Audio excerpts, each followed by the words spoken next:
നമസ്കാരം. ഈ തദ്ദേശ സ്വയംഭരണ തെരഞ്ഞെടുപ്പിൽ CPM-ന് ഭീഷണി ഉയർത്തിക്കൊണ്ട് വളർന്നു പന്തലിച്ചത് UDF ആണെങ്കിലും CPM നേരിടാൻ ആഗ്രഹിക്കുന്നത് UDF-നെ അല്ല, നേരെ മറിച്ച് BJP ആണ്. CPM-ൻ്റെ ഉറക്കം കെടുത്തുന്നത് BJP ആണ്.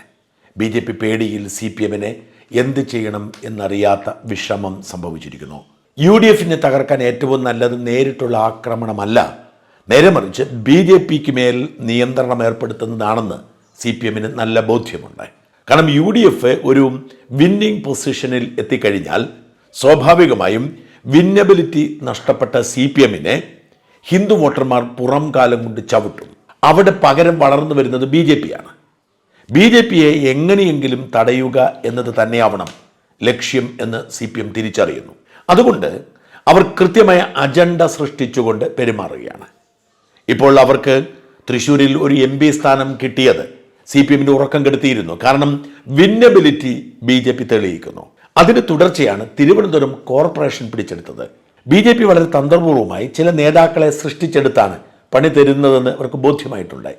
സുരേഷ് ഗോപി അതിനൊരു ഉദാഹരണമാണ്. സുരേഷ് ഗോപിക്കെതിരെ വലിയ കോലാഹലമൊരുക്കി ഇല്ലാതാക്കാൻ ശ്രമിച്ചെങ്കിലും 74,000 വോട്ടിന് ഭൂരിപക്ഷത്തിൽ ജയിച്ചു. അത്തരം സൃഷ്ടികൾ ഇവരുടെ ഉറക്കം കെടുത്തുന്നു. തിരുവനന്തപുരത്തെ തഴഞ്ഞിട്ടിരുന്ന ഒരു നേതാവ് തിരുവനന്തപുരം കോർപ്പറേഷൻ്റെ മേയറായി. മേയർ എന്ന പദവിയിൽ എത്തപ്പെട്ട അന്നു മുതൽ VV രാജേഷ് വാർത്തകൾ സൃഷ്ടിക്കുകയാണ്. രാജേഷിന് വലിയ പ്രാധാന്യം ദേശീയ മാധ്യമങ്ങളിൽ പോലും കിട്ടുന്നു. രാജേഷിന്റെ പത്രസമ്മേളനങ്ങൾക്ക് വലിയ സ്വീകാര്യതയാണ്. അങ്ങനെ അപ്രതീക്ഷിതമായി BJP-ക്ക് ദേശീയ തലത്തിൽ ശ്രദ്ധിക്കപ്പെടുന്ന ഒരു നേതാവിനെ സമ്മാനിച്ചിരിക്കുകയാണ് ഈ കോർപ്പറേഷൻ ഭരണത്തിലൂടെ. അല്ലെങ്കിൽ തിരുവനന്തപുരം ജില്ലയിൽ മാത്രം ഒതുങ്ങി നിന്ന ഒരു നേതാവായിരുന്നു രാജേഷ്. അതിനപ്പുറത്തേക്ക് രാജേഷിന് പ്രാധാന്യമുണ്ടാക്കി കൊടുത്തു എന്ന് CPM തിരിച്ചറിയുന്നു. ഇതിനൊപ്പം തന്നെയാണ് ശ്രീലേഖയ്ക്ക് കിട്ടുന്ന പ്രാധാന്യം CPM-ന്റെ ഉറക്കം കെടുത്തുന്നത്. ആ ശ്രീലേഖ എന്ന DGP BJP-യുടെ മുഖമായി മാറുമോ എന്ന ഭയം അവർക്കുണ്ട്.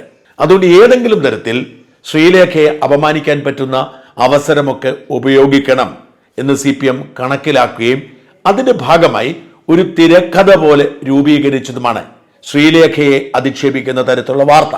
വട്ടിയൂർക്കാവ് MLA ആയ VK പ്രശാന്തിനോട് ശ്രീലേഖ എന്തു പറഞ്ഞു എന്നതിനെക്കുറിച്ച് നിശ്ചയവുമില്ല. എന്നാൽ പൊടുന്നനെ VK പ്രശാന്ത് രംഗത്തിറങ്ങി പറയുന്നു, ശ്രീലേഖ തന്നെ ഭീഷണിപ്പെടുത്തി, തന്നോട് മര്യാദ കെട്ട് സംസാരിച്ചു, ഉടനടി ഇറങ്ങിപ്പോകണമെന്ന് പറഞ്ഞു തൻ്റെ ഓഫീസിൽ നിന്ന്. റിപ്പോർട്ടർ ചാനലൊക്കെ കൊടുത്തിരിക്കുന്ന വാർത്തകളുടെ തലക്കെട്ട് കാണണം. അവരൊക്കെ പറയുന്നത് ശ്രീലേഖ ഭീഷണിപ്പെടുത്തി. കൗൺസിലർ ശ്രീലേഖയുടെ അന്ത്യശാസന, VK പ്രശാന്ത് MLA-ക്ക് അന്ത്യശാസന, ശ്രീലേഖയുടെ അന്ത്യശാസന, ഇത്തരത്തിലാണ് അന്ത്യശാസന എന്നൊക്കെ പറഞ്ഞാൽ വിരട്ടുകയാണ്. ഉടനടി ഇറങ്ങിപ്പോക്കണം, അല്ല ഞാൻ നിന്നെ തട്ടിക്കളയും. ഇത്തരത്തിൽ ശ്രീലേഖ ഭീഷണിപ്പെടുത്തി എന്ന തരത്തിൽ റിപ്പോർട്ടർ ചാനൽ പോലെയുള്ള മാധ്യമങ്ങൾ വാർത്ത എഴുതണമെങ്കിൽ സ്വാഭാവികമായും എത്രമാത്രം വലിയൊരു ഗൂഢാലോചന നടന്നിട്ടുണ്ടെന്ന് ഓർക്കണം. ശ്രീലേഖ വ്യക്തമായി പറഞ്ഞു, ഇതൊക്കെ വെറുതെയാണ്. ഞാൻ എൻ്റെ അനിയനെ പോലെ കരുതുന്ന ഒരു നേതാവാണ് പ്രശാന്ത്. എൻ്റെ മകളുടെ കല്യാണത്തിൽ പ്രശാന്ത് ഒരുപാട് നേരം വന്ന് ചെലവഴിച്ചിരുന്നു. തനിക്കൊരു പ്രതിസന്ധി മനസ്സിലാവുന്നു. മുൻ കൗൺസിലറായ മധുസൂദനൻ നായർ പറയുന്നു, മാഡം അവിടെ ഒരു സ്ഥലമില്ല, ഇരിക്കാൻ ഇടമില്ല, അവിടെയുള്ള ഫയൽ പോലും വെച്ചിരിക്കുന്ന കക്കൂസിലാണ്.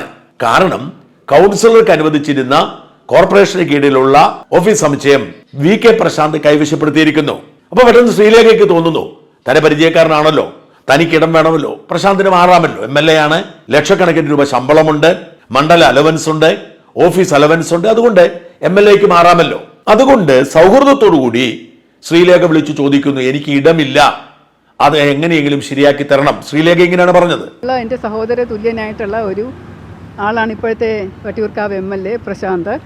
അപ്പോൾ ഞാൻ ആദ്യം പറഞ്ഞത്, ഞാൻ അറിഞ്ഞല്ലോ, ഞാൻ കൗൺസിലറായിട്ട് ജയിച്ചു വന്നു ശാസ്തമംഗലം വട്ടിയൂർക്കാവിൽ ഉൾപ്പെടുന്ന ഒരു സ്ഥലമാണ്, എല്ലാ സഹായ സഹകരണവും ഉണ്ടാവണം എന്ന് പറഞ്ഞു. ഓ ശരി ചേച്ചി എന്ന് പറഞ്ഞു.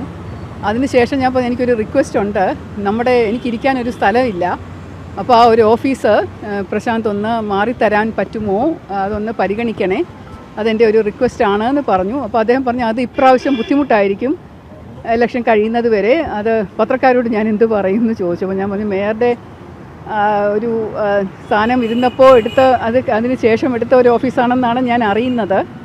അത് അടുത്ത ഇലക്ഷൻ്റെ സൗകര്യാർത്ഥം MLA ക്വാർട്ടേഴ്സിലേക്കോ അല്ലെങ്കിൽ കുറച്ചുകൂടെ നല്ലൊരു സ്ഥലം കിട്ടിയപ്പോഴോ മാറി എന്ന് പ്രശാന്തിന് പറയാമല്ലോ. ഇതെനിക്ക് കിട്ടിയാൽ എനിക്ക് 5 വർഷത്തേക്ക് കൗൺസിലർ ആയിരിക്കേണ്ടതല്ലേ, എൻ്റെ ഓഫീസ് വർക്ക് ചെയ്യേണ്ടതല്ലേ, എനിക്കിവിടെ ജോലി ചെയ്യേണ്ടതല്ലേ, ഒരുപാട് പേർക്ക് ഇവിടെ ഇരിക്കേണ്ട സ്ഥലം അല്ലേ. അപ്പോൾ അതുകൊണ്ട് എനിക്ക് ഈ പരിമിതമായ സ്ഥലത്തിരുന്ന് ഓപ്പറേറ്റ് ചെയ്യാൻ പറ്റില്ല. അതുകൊണ്ട് എൻ്റെ ഒരു റിക്വസ്റ്റാണ്, ദയവ് ചെയ്തൊന്ന് പരിഗണിക്കണം. പെട്ടെന്ന് വേണ്ട, പതുക്കെ മതി പ്ലീസ്, എൻ്റെ റിക്വസ്റ്റാണ്, ഒന്ന് പരിഗണിക്കണം എന്ന് പറഞ്ഞപ്പോൾ അദ്ദേഹമാണ് ഇങ്ങോട്ട് പറഞ്ഞത് അത് പറ്റില്ല, ഒഴിപ്പിക്കാമെങ്കിൽ ഒഴിപ്പിച്ചോ എന്ന് പറഞ്ഞു. ഞാൻ അതിന് ശേഷം അങ്ങനെ പറയല്ലേ പ്രശാന്ത്, ഞാൻ ഒരു സഹോദരി ചേച്ചിയുടെ സ്ഥാനത്ത് നിന്ന് പറയുകയാണ്. മധു കേട്ടതാണ്, എൻ്റെ കൂടെ എൻ്റെ ഭർത്താവ് ഉണ്ടായിരുന്നു, വേണമെങ്കിൽ അദ്ദേഹത്തോടും ചോദിക്കാം. എൻ്റെ ഫോണിൽ റെക്കോർഡില്ല, ഞാൻ അങ്ങനെ ഒരു ക്രാഫ്റ്റിനെസ് എനിക്കില്ല, ഞാൻ ആരുടെയും ഫോൺ കോൾ റെക്കോർഡ് ചെയ്ത് വെക്കാറില്ല. പക്ഷേ എൻ്റെ അറിവിൽ പ്രശാന്തിൻ്റെ ഫോണിൽ കോൾ റെക്കോർഡ് ഉണ്ടെന്നാണ് തോന്നുന്നത്. നിങ്ങളത് പരിശോധിച്ച് നോക്കൂ. എൻ്റെ യാചനാ സ്വരവും പ്രശാന്ത് ഇങ്ങോട്ട് സംസാരിച്ച സ്വരവും നിങ്ങൾക്ക് തന്നെ നേരിട്ട് കേൾക്കാം. ഇതൊരു അവസരമായി കരുതി പ്രശാന്ത് രംഗത്ത് വരുന്നു. എന്നിട്ട് പ്രശാന്ത് പറയുന്നു, ഭീഷണിപ്പെടുത്തി ഒഴിഞ്ഞു പോകാൻ ആവശ്യപ്പെട്ടു. അപ്പോഴേക്കും എല്ലാവരും, റിപ്പോർട്ടർ ചാനലും സകലരും ചാടിയിറങ്ങുന്നു. ശ്രീലേഖ BJP കാരിയാണ്, ശ്രീലേഖയുടെ നെഞ്ചത്തേക്ക് കയറുകയാണ്. പക്ഷേ ശ്രീലേഖ ആ കെണിയിൽ വീണില്ല. സുരേഷ് ഗോപി പലപ്പോഴും ഇത്തരം കെണിയിൽ വീണു പോവാറുണ്ട്. ശ്രീലേഖ കെണിയിൽ വീണില്ല. നിങ്ങൾ പറഞ്ഞോളൂ, നിങ്ങൾ എക്കാലത്തും എനിക്കെതിരാണല്ലോ എന്ന സൗമ്യമായൊരു ഭാഷ. ഒരു ചെറിയ തിരുവനന്തപുരം കോർപ്പറേഷനിലെ ഒരു കൗൺസിലിലെ ഒരു ചെറിയ പ്രശ്നം നിങ്ങളൊരു രാഷ്ട്രീയ പ്രശ്നമാക്കി മാറ്റരുത്. വളരെ ചെറിയ പ്രശ്നം ഇതുപോലെ വിവാദമാക്കരുത്. ഇനിയും വലിയ വലിയ കോൺട്രവേഴ്സീസ് ഉണ്ടല്ലോ, നിങ്ങൾ എന്തിനാ ഇതിൻ്റെ പുറകെ ഇങ്ങനെ കടിച്ചു തൂങ്ങുന്നതെന്ന് എനിക്ക് പറയാനുള്ളൂ. എല്ലാം വിവാദമാക്കുന്ന സ്വഭാവം ഉള്ളത് കൊണ്ട് എനിക്ക് സംതൃപ്തിയാണ്. ഞാൻ ഇവിടെ കൗൺസിലറായിട്ട് തന്നെ തുടരും. ഇവിടുത്തെ ജനങ്ങളാണ് എന്നെ വോട്ട് ചെയ്ത് ജയിപ്പിച്ചത്. അവരെ സേവനം ചെയ്യുക എന്നുള്ളതാണ് എന്നിൽ അർപ്പിതമായിട്ടുള്ള ദൗത്യം. അതെനിക്ക് സത്യസന്ധമായിട്ടും കൃത്യനിർവഹണം വളരെ സന്തോഷമായിട്ടും നിർവഹിക്കണം ആഗ്രഹമുള്ളത് കൊണ്ടാണ് ഈ ഓഫീസ് എനിക്ക് വേണമെന്ന് ഞാൻ പറഞ്ഞത്. അതിൽ ഞാൻ ഉറച്ചു നിൽക്കാനാണ് ആഗ്രഹിക്കുന്നത്. എനിക്കൊരു അതൃപ്തിയും അനിഷ്ടവും ഒന്നും ആരോടും ഇല്ല, നിങ്ങളോടും ഇല്ല, എല്ലാവരോടും സ്നേഹം മാത്രം. ഇതിനിടയിലാണ് മേയർ രാജേഷ് രംഗത്തിറങ്ങുന്നത്. രാജേഷ് പറഞ്ഞു, അവർ തമ്മിൽ സൗഹൃദത്തിന്റെ ഭാഗമായുള്ള സംഭാഷണമാണ്. മാത്രമല്ല, നിയമവിരുദ്ധമാണോ ഇത് സംശയിക്കേണ്ട സാഹചര്യമുണ്ട്. കേവലം 872 രൂപയ്ക്കാണ് വാടകയ്ക്ക് കൊടുത്തിരിക്കുന്നത്. ഓർക്കണം, കോർപ്പറേഷന്റെ ശാസ്തമംഗലത്തുള്ള ഏറ്റവും പ്രധാനപ്പെട്ട ഓഫീസ് സമുച്ചയം ഏറ്റവും കുറഞ്ഞ 15,000 രൂപ വാടക വാങ്ങേണ്ടതാണ്. അങ്ങനെയാണ് കോർപ്പറേഷൻ കൊടുക്കുന്നത്. വലിയ അഴിമതിയിലൂടെ കേവലം 872 രൂപയ്ക്ക് കൊടുത്തു. നിയമപരമാണോ നിയമവിരുദ്ധമാണോ എന്നൊക്കെ ഫയൽ എടുത്ത് പരിശോധിക്കണം എന്ന് രാജേഷ് പറയുന്നു. ഞാൻ മനസ്സിലാക്കുന്നത് ഇന്നിപ്പോൾ സൺഡേ ആയതുകൊണ്ട് തന്നെ രേഖകളൊന്നും പരിശോധിക്കാൻ സാധിച്ചിട്ടില്ല. ഇങ്ങനെ ഒരു ചർച്ച വന്ന സ്ഥിതിക്ക് കാര്യങ്ങൾ നമുക്ക് ഇത് മാത്രമല്ല, ഇന്നലെ മീറ്റ് ദ പ്രസിൽ ഞാൻ പറഞ്ഞൊരു വിഷയമുണ്ട്. ഇപ്പോൾ മനസ്സിലാക്കുന്നത് 832 രൂപയ്ക്കാണ് ഒരു മാസത്തേക്ക് ഒരു 350, കൃത്യമായിട്ട് അളന്നാൽ മാത്രമേ അളവ് പറയാൻ സാധിക്കുകയുള്ളൂ, സ്ക്വയർ ഫീറ്റ് 300-350 സ്ക്വയർ ഫീറ്റ് വരുന്ന ഒരു ബിൽഡിങ് അവിടെ വാടകയ്ക്ക് ഇപ്പോൾ കൊടുത്തിരിക്കുന്നതാണ് ഞാൻ മനസ്സിലാക്കുന്നത്. ഈ റൂം കൊടുത്തിരിക്കുന്നത് 832 രൂപയ്ക്കാണ് മാസം. പക്ഷേ നമ്മുടെ സിറ്റിയിലെ സ്ക്വയർ ഫീറ്റ് റേറ്റിൽ അത് പോരാ. ഞാൻ MLA ഓഫീസ് സ്ക്വയർ ഫീറ്റ് റേറ്റിൽ കൊടുക്കണമെന്നുള്ള അഭിപ്രായം പറയുന്നില്ല. അത് ചർച്ച ചെയ്ത് കൺസേൺഡ് അതോറിറ്റീസ് തീരുമാനിക്കേണ്ടതാണ്. പൊതുജനങ്ങൾ വരുന്നതാണ്. അപ്പോൾ പിന്നെ അതിനെന്തെങ്കിലുമൊക്കെ ഇളവ് കിട്ടുന്നതിൽ തെറ്റില്ല. പക്ഷേ ഈ റേറ്റാണ് മറ്റുള്ള സ്വകാര്യ വ്യക്തികൾക്ക് കൊടുത്തിരിക്കുന്നതിൽ പരിശോധിക്കണം. ഇതോടുകൂടി CPM-ന്റെ ഒരു കള്ളത്തരം പുറത്താവുകയാണ്. ഒന്ന്, ശ്രീലേഖ മോശമായി പറഞ്ഞിട്ടില്ല, ശ്രീലേഖയ്ക്കിടയില്ല. ശ്രീലേഖ DGP ആയിരുന്നു, ആ സ്ഥലത്തല്ല താമസിക്കുന്നത്, മറ്റൊരു സ്ഥലത്താണ്. അപ്പൊ ശാസ്തമംഗലം വാർഡിലെ ജനങ്ങൾക്ക് കേൾക്കണമെങ്കിൽ അവിടെ ഓഫീസ് വേണം. ഓഫീസ് ഒരുക്കി കൊടുക്കേണ്ടത് കോർപ്പറേഷന്റെ ചുമതലയാണ്. കോർപ്പറേഷൻ BJP ആണ് ഭരിക്കുന്നത്. സ്വാഭാവികമായും കോർപ്പറേഷൻ അവിടെ ഭൂമിയുള്ളപ്പോൾ, കെട്ടിടമുള്ളപ്പോൾ അവിടെ ശ്രീലേഖയ്ക്ക് കിട്ടണം. അത് അനധികൃതമായി കൈവശപ്പെടുത്തിയിരിക്കുകയാണ് പ്രശാന്ത്. അത് ലോകത്തോട് പറയാൻ അവർക്ക് കഴിയും. പെട്ടെന്ന് ഇത് വലിയ വിവാദമാക്കി മന്ത്രി ശിവൻകുട്ടിയൊക്കെ ചാടിയിറങ്ങി. അഹങ്കാരമാണ്, അങ്ങേയറ്റം മോശമാണ് എന്ന് പറഞ്ഞ് ശിവൻകുട്ടിയുടെ പ്രഖ്യാപനം പുറത്തു വന്നു. അവർക്ക് എന്ത് അധികാരം ഒരു MLA-യോട് പിന്നെ നിങ്ങളുടെ ഓഫീസ് ഒഴിഞ്ഞു പോകണം, എൻ്റെ വാർഡിൽ, എൻ്റെ കോർപ്പറേഷൻ വാർഡ്, ഞാൻ മത്സരിച്ച് ജയിച്ച കോർപ്പറേഷൻ വാർഡിലുള്ള പിന്നെ ഓഫീസ് റൂം ഒഴിഞ്ഞു പോകണമെന്ന് പറയാൻ എന്ത് അവകാശം, എന്ത് അധികാരമുണ്ട്? ഒരു അധികാരവുമില്ല, ഒരു അവകാശമില്ല. എന്ന് മാത്രമല്ല, അങ്ങനെ പിന്നെ ഒരു MLA-യുടെ ഓഫീസ് ഒരു കൗൺസിലറോ അല്ലെങ്കിൽ ഒരു കോർപ്പറേഷനോ വിചാരിച്ചാൽ ഒഴിപ്പിക്കാൻ വേണ്ടി പറ്റുമോ അവിടെ ഓഫീസ്? അങ്ങനെ ഒഴിപ്പിക്കാനൊന്നും കഴിയില്ല. ഇതാണ് അധികാരം ഏറ്റിട്ട് 3 ദിവസമേ ആയുള്ളൂ. അതിന് മുമ്പേ തന്നെ ഗുജറാത്ത് മോഡലും UP മോഡലും നിർബന്ധപൂർവം തങ്ങൾക്ക് കിട്ടിയ അധികാരം അത് തെറ്റായ രൂപത്തിൽ പ്രയോഗിക്കുന്ന രീതി തുടരാൻ വേണ്ടി പോകുന്നത്. പക്ഷെ ശ്രീലേഖ ഇതിനോടൊക്കെ സൗമ്യമായി പെരുമാറി. മാത്രമല്ല, വലിയ അഴിമതിയിലൂടെയാണ് CPM-കാർ ഇതെല്ലാം കൊണ്ടുപോകുന്നത് എന്ന് ജനത്തെ ബോധ്യപ്പെടുത്താൻ കഴിഞ്ഞു. വാസ്തവത്തിൽ മുൻ കൗൺസിലർ മധുസൂദനൻ നായർ സംഭവിച്ചത് എന്താണെന്ന് വിശദീകരിച്ചുകൊണ്ട് രംഗത്തെത്തി. മധുസൂദൻ പറയുന്നുണ്ട്, തന്റെ മുമ്പിൽ വെച്ചാണ് ശ്രീലേഖ വിളിച്ചത്. ആ വിളിച്ചതിന്റെ കാര്യം താനാണ് പറഞ്ഞത്, അവിടെ ഇടമില്ല എന്ന്. അപ്പോഴത്തെ സാഹചര്യത്തിൽ വിളിച്ചതാണ്. ശരിക്കും ആവശ്യമില്ലാത്ത ഒരു അനാവശ്യ ഇടപെടലായിപ്പോയി. ഇങ്ങനെ ഇത്രയും ഒരു വാർത്ത ക്രിയേറ്റ് ചെയ്യേണ്ട കാര്യമില്ലായിരുന്നു. കാരണം അങ്ങനെയുള്ള ഒരു ചർച്ചകളൊന്നും ഇവിടെ നടന്നിട്ടില്ല. ശ്രീലേഖ മാഡം കൗൺസിലറായി വന്നു. മാഡം കൗൺസിലറായി വന്ന അവസരത്തിൽ മാഡം ഒരു ഓഫീസ് വേണമെന്നുള്ള ആഗ്രഹം. ഞാൻ 2020 കൗൺസിലർ അനുസരിച്ച് 6 മാസം ഇവിടെ ഇരിക്കാൻ പറ്റുള്ളൂ. കാരണം സ്ഥലത്തിൻ്റെ പരിമിതി ഒരു പ്രധാന ഘടകം തന്നെയാണ്. സ്ഥലത്തിൻ്റെ കുറവ് ഒരു പ്രധാന ഘടകം തന്നെയായിരുന്നു. കാരണം അലമാര ഷെൽഫൊക്കെ വെച്ച് കഴിഞ്ഞാൽ ആൾക്കാർക്ക് വന്നാൽ ഇരിക്കാൻ സ്ഥലമില്ല. അങ്ങനെ വന്നപ്പോഴാണ് ഈ അലമാര ഷെൽഫെല്ലാം ബാത്റൂമിനകത്ത് മാറ്റി ആൾക്കാരെ ഇരിക്കാനുള്ള സൗകര്യം ഉണ്ടാക്കിയത്. അപ്പോൾ മാഡം ഞാൻ കേട്ടുകൊണ്ടിരിക്കുകയല്ലേ, ഞാൻ ഉണ്ട്, മാഡത്തിൻ്റെ ഹസ്ബൻഡ് അടുത്തിരിക്കുകയല്ലേ. അത് പ്രശാന്ത് തന്നെ പറയുന്നുണ്ട് അദ്ദേഹത്തിൻ്റെ വോയിസ് റെക്കോർഡ് ഉണ്ടെന്ന് പറഞ്ഞു, വേണമെങ്കിൽ അത് പരിശോധിച്ച് നോക്കാമല്ലോ. മാഡം അങ്ങനെ ഒരു അസഭ്യമായിട്ടോ അല്ലെങ്കിൽ ഒരു അനാവശ്യമായിട്ടോ അല്ലെങ്കിൽ വേറെ ഒരു ആജ്ഞാരൂപത്തിലോ മാഡം പറഞ്ഞിട്ടില്ല. മാഡം റിക്വസ്റ്റ് ചെയ്തു, അങ്ങ് ഏറ്റവും പ്ലീസ് ചെയ്താണ് പറഞ്ഞത്, നമ്മൾ സഹകരിക്കണം, നമുക്കത് എനിക്ക് കിട്ടി, അതും കൂടെ അസൗകര്യമായിരുന്നു, അതുകൊണ്ട് ആലോചിച്ചിട്ട് മതി. ഇതൊക്കെ പുറത്തു വന്നതോടെ ശ്രീലേഖയെ കുറ്റപ്പെടുത്തിക്കൊണ്ട് BJPക്കെതിരെ CPM ഉയർത്തിയ ഒരു യുദ്ധമുറ തകർന്നു വീഴുകയായിരുന്നു. മാത്രമല്ല CPM എല്ലാവിധ സൗകര്യങ്ങളും ഉണ്ടായിട്ടും എങ്ങനെയാണ് കോർപ്പറേഷന് സ്വത്ത് അനധികൃതമായി കൈവശപ്പെടുത്തി ഉപയോഗിക്കുന്നത് എന്നതിനെക്കുറിച്ചുള്ള ചർച്ചയായി ഇത് മാറി. യുവരാജ് കോഹ്ലി ഇങ്ങനെ എഴുതി, ചെസ് ബോർഡിലെ 1-2 നീക്കം കൊണ്ട് കളി തീർക്കും പോലെയായി. കേരളത്തിന് മുന്നിൽ തുറന്നു കാണിച്ച സർക്കാർ സംവിധാനങ്ങളെ ദുരുപയോഗം ചെയ്യുന്ന സഖാക്കളുടെ തനി നിറം. പ്രീമിയം ലൊക്കേഷൻ നിസ്സാര പൈസയ്ക്ക് കുടിയിരിക്കുന്ന അധികാര ധാർഷ്ട്യം. ഒപ്പം മറ്റൊന്നുകൂടി കാണിച്ചു, രാഷ്ട്രീയ പ്രതിയോഗിയോട് പുലർത്തേണ്ട മര്യാദയും ബഹുമാനവും എങ്ങനെയെന്ന് കാണിച്ചു. തിരിച്ചു പ്രശാന്ത് ആളുടെ രാഷ്ട്രീയ സംസ്കാരവും കാണിച്ചു. രണ്ട് രാഷ്ട്രീയ സംസ്കാരങ്ങൾ തമ്മിലുള്ള വ്യത്യാസവും ജനങ്ങൾ കണ്ടു. ഇതാണ് യഥാർത്ഥത്തിൽ സംഭവിച്ചത്.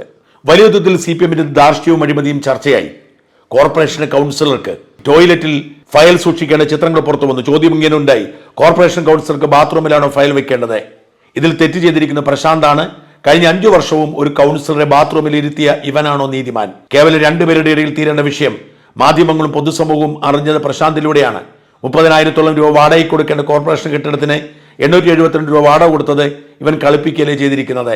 ഈ വിഷയത്തിൽ ശ്രീലേഖയാണ് ശരിയുടെ ഭാഗത്ത് നിൽക്കുന്നത്, അവർക്കൊപ്പമാണ് പൊതുസമൂഹം നിൽക്കേണ്ടത്. ഇങ്ങനെയൊരു പൊതുബോധം സൃഷ്ടിക്കാൻ കാരണം. മാത്രമല്ല, എന്ത് തരം വൃത്തികേടാണ് ഇവർ കാട്ടിയത് എന്നതിനെക്കുറിച്ചൊരു കുറിപ്പ് ഒരു സിദ്ധാർത്ഥ് S എഴുതി. സഖാവ് VK പ്രശാന്ത് MLA രേഖകൾ പ്രകാരം ഒരു മാസം സർക്കാർ നൽകുന്ന ഏകദേശം 1,10,000 രൂപയാണ്. 70,000 രൂപയാണ് മണ്ഡലം office allowance, phone information, sumptuary അലവൻസുകൾ, ഫിക്സഡ് അലവൻസ് എല്ലാം ചേർത്ത് പ്രതിമാസം ലഭിക്കുന്നത്. ഇതിനൊപ്പം 20,000 രൂപ മിനിമം TA ആയും ലഭിക്കുന്നുണ്ട്. ഒരു MLA ഓരോ ദിവസം കണക്കാക്കിയിരിക്കുന്ന DA 1000 രൂപയാണ്. കേരളത്തിന് പുറത്തു പോകുന്ന ദിവസങ്ങളിൽ 1,200 രൂപയെ കണക്കാക്കും. ഇതാണ് സർക്കാർ ഔദ്യോഗികമായി പുറത്തുവിട്ടിരിക്കുന്ന MLA-മാരുടെ ശമ്പള വിവരം. ഇത് കൂടാതെ 2 സ്റ്റാഫിനെ നിയമിക്കാനും അവർക്ക് ശമ്പളം എഴുതിയെടുക്കാനും കഴിയും. 10 മുതൽ 20 ലക്ഷം രൂപ വരെ പലിശയില്ലാതെ നികുതി പണത്തിൽ നിന്ന് അഡ്വാൻസ് എടുക്കാം. ഒരു വർഷം 3 ലക്ഷം രൂപ ഇന്ധന അലവൻസ്, 15,000 രൂപ പുസ്തകങ്ങൾ വാങ്ങാൻ അലവൻസ്, മുഴുവൻ തുക മെഡിക്കൽ റീഇംബേഴ്സ്മെന്റ്, ഇങ്ങനെ വിവിധ ആനുകൂല്യങ്ങൾ വേറെ. ഇങ്ങനെ എല്ലാത്തിനും നികുതി പണത്തിൽ നിന്ന് ആനുകൂല്യങ്ങൾ കൈപ്പറ്റുന്ന ഒരാളാണ് തന്റെ ഓഫീസ് ശാസ്തമംഗലത്തുള്ള കോർപ്പറേഷൻ കെട്ടിടത്തിനുള്ളിൽ പ്രവർത്തിച്ച് പൊതുജനങ്ങൾക്ക് കിട്ടേണ്ട ഭീമമായ വാടകയ്ക്ക് തടസ്സം നിൽക്കുന്നത്. വെറും തുച്ഛമായ തുക വാടക ചീട്ട് എഴുതി ഒരു ഫ്ലോർ മുഴുവൻ MLA കൈയടക്കി വെച്ചിരിക്കുകയാണ്. ശാസ്തമംഗലത്തുള്ള കെട്ടിടം കൗൺസിലർക്ക് അവകാശപ്പെട്ടതാണ്. അതിന് കവാടത്തിൽ തന്നെ ഇക്കാര്യം എഴുതിയും വെച്ചിട്ടുണ്ട്. എന്നാൽ അത് ലംഘിച്ച് അധികാരത്തിന്റെ തിണ്ണമിടുക്കിൽ എല്ലാം അടക്കിപ്പിടിച്ച് സർവപ്രതാപിയായി വാഴുകയാണ് മുൻ മേയർ കൂടിയായിരുന്ന MLA സഖാവ്. ഈ വിഷയത്തിൽ മാധ്യമങ്ങൾ ചെയ്യേണ്ടത് ഉടനടി ശാസ്തമംഗലത്തെത്തി അവിടെ എന്തൊക്കെ സൗകര്യങ്ങൾ MLA ദുരുപയോഗം ചെയ്യുന്നു എന്ന് കാണിക്കുക. എന്നിട്ട് എത്ര രൂപയാണ് അദ്ദേഹം വാടക ഇനത്തിൽ കോർപ്പറേഷൻ അടയ്ക്കുന്നത് എന്ന് കാണിക്കുക. 5 വർഷം കൊണ്ട് ദശലക്ഷക്കണക്കിന് നികുതി പണം ഓഫീസ് അലവൻസായി എഴുതി വാങ്ങിയ MLA എത്ര കോർപ്പറേഷൻ വാടകയെ നൽകി, എത്ര രൂപ വൈദ്യുതി ബിൽ ഇനത്തിൽ നൽകി, വെള്ള ചാർജ് എത്ര നൽകി എന്നൊക്കെ പൊതുജനം അറിയട്ടെ. എല്ലാം കൈപ്പറ്റിയിട്ട് വീണ്ടും അധിക ഭാരം ജനങ്ങളുടെ മേൽ MLA കെട്ടിവെച്ചിട്ടുണ്ടെങ്കിൽ അത് അഴിമതിയാണ്, അധാർമികതയാണ്. ലെവലേശമെങ്കിലും സാമൂഹ്യ പ്രതിബദ്ധത ഉണ്ടെങ്കിൽ സഖാവ് അധികമായി കൈപ്പറ്റിയ അലവൻസുകൾ സർക്കാർ ഖജനാവിലേക്ക് തിരിച്ചടിച്ച് മാതൃക കാണിക്കണം. വാസ്തവത്തിൽ ചർച്ച എത്തപ്പെട്ടിരിക്കുന്ന അങ്ങനെയാണ്. MLA എന്ന നിലയിൽ ആവശ്യമുള്ളിടത്തും ഇല്ലാത്തടത്തുമൊക്കെ അലവൻസ് വാങ്ങി കോർപ്പറേഷൻ വലിയ നഷ്ടം വരുത്തി കേവലം 872 രൂപയ്ക്ക് വലിയൊരു സ്ഥലം സ്വന്തമാക്കി വെച്ചിരിക്കുകയായിരുന്നു. അവിടെ ഇരിക്കാൻ അർഹതപ്പെട്ട കൗൺസിലറെ കക്കൂസിലിരുത്തിയായിരുന്നു ഈ കൊള്ള. അത് പുറം ലോകമറിഞ്ഞു. വെളുക്കാൻ തേച്ചത് പാണ്ടായി. CPM ബോധപൂർവം സൃഷ്ടിച്ചെടുത്ത ഒരു വിവാദം അവർക്കെതിരെ തിരിഞ്ഞുകുത്തിയ സാഹചര്യമാണ് രൂപപ്പെട്ടത്.